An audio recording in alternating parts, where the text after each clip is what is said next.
Hi, Drew. Hey, what's up, Lee? Thank you for taking the time to talk to TeenInfoNet.com today. Oh, anytime, for sure. Based upon your background with Disney, with other musicals and shows, what sort of creative input did ABC allow you to have with Lovestruck?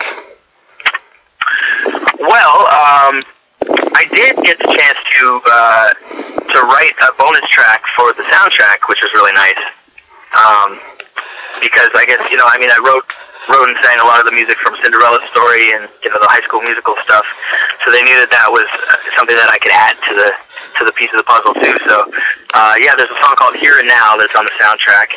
And also when I was recording my duet with Chelsea, DJ Got Us Fallen in Love, they really listened to my input as far as, what takes I liked and ad-libs and, making it sound something that I could be proud of and sort of release on my own and be proud of as well. So musically, definitely had a lot of input. Acting-wise, I just went in and did what I thought the character called for, and worked together with Senna to find the right levels and the right tone. But like I was saying in the last question, everything was right there on the page for me. It was an easy one as far as some of these jobs go. How does your past experience compare to working with on Lovestruck? My past experience?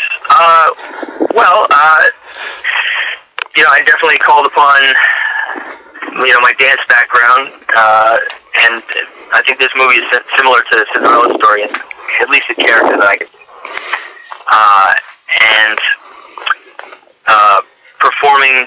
I did a show on Broadway a couple of years ago. I got to play Prince Eric for a few months, and we did 8 shows a week, and it was a really grueling kind of schedule, and you had to be, have a lot of stamina, and I think that sort of training came into play when we ended up shooting these numbers, because Senna, the director of the movie, of Lovestruck, she comes from a music video pedigree, so she expects like full out numbers all the way through, no stopping to turn, to change camera angles. You got to do it the entire 110% every time, all day.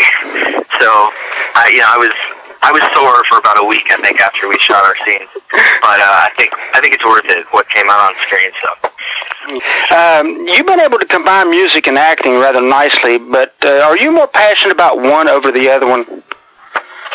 Yeah, I get asked that a lot. It's hard to choose. I mean, I don't know that I would want to give up acting just to go after music solely, and like be on the road 300 days a year touring.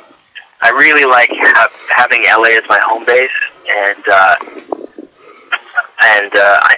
I'm kind of a studio rat. Like, I love recording, so a lot of these movies give me the chance to kind of do both. So I've sort of carved out a nice little niche doing that. But I don't see on the other side, like, I don't see myself ever stopping making music. Like, I'm consistently recording and releasing stuff online or YouTube videos or whatever it is. I just don't know if it's going to be a, full on, I'm the next Rihanna or whatever. Like, I'm not going for it to that level, but I love making music, and I don't think I could stop if I wanted to. Well, speaking of that, what other projects are you currently working on in either music or acting? Well, I got 2 movies that I've shot that haven't come out yet. One's called Yellow Day, and another is called Non-Stop, which I'm actually filming right now. And that's fun. It's a suspense movie on a plane, and I play flight attendant. There's no music at all in that, but we're having a good time. And as far as other stuff, I'm starting to get into writing as well. Like, I wrote my first TV pilot about 2 months ago, and that's like a new avenue I'm trying to, they say, if the phone's not ringing, create work for yourself. So I decided to give it a shot, wrote a character for myself in a half-hour comedy, and I'm going to start taking meetings and pitching that around town and hoping for the best. See if anyone's interested. Oh, well, maybe we'll see you on ABC Family next to Chelsea on her. Maybe, yeah. Yeah. Well, congratulations. You're the type of celebrity that everyone knows, but you sort of stay out of the mainstream press pretty much. Is that a good thing or a bad thing for you?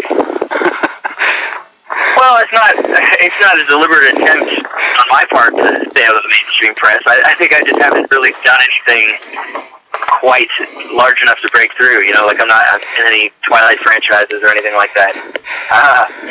But I mean, as far as personal life and that kind of thing, like, you know, you're not gonna, you know, see something about me getting a DUI or having a sex tape or anything like that. Like I think that sort of mainstream attention is something that I don't want, and I definitely don't court.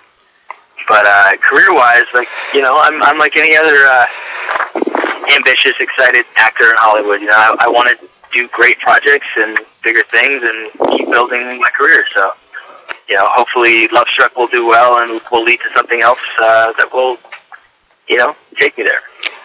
Do you feel that the press can have too much of a negative influence on a entertainer's career? They can, but I really feel like everyone has personal choice. You know, you can decide where you're going to be and what you're going to be doing. You know, so if you make silly decisions and then the press just happens to show up, it's not entirely their fault for reporting on what you're already doing. So I don't know. I just try to live my life in an open, honest, straightforward way, and then that way you're immune to whatever it is that the press is going to say. And you're doing a good job at it. Thank you very much. Sure.